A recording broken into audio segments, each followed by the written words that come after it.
即係都係講緊嗰句顯意識啊、潛意識啊，嗰個冰山咧，大約都見過㗎啦，係咪？即係大家顯意識就係最面嗰陣啦，越嚟越沉啦。靈感理論上咧就係最沉喺下邊，煲滾咗水彈上嚟嘅嘢。OK。咁所以如果根據呢個概念咧，就係你嘅最顯意識呢一陣咧，其實每一日咧只可以即係每一個時間只可以 focus 喺一兩件事上面嘅啫。所以你有冇試過打電話的時候睇電視？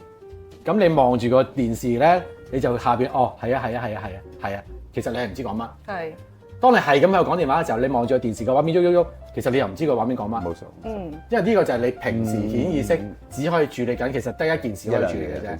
咁嗰個gatekeeper 咧，其實就係好老土嘅，佢嘅能力好低，佢負責係幫你 keep 住啲嘢唔好錯嘅啫。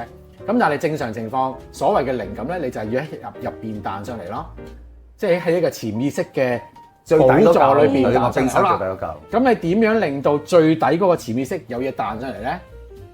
你估下？發夢嘅時候。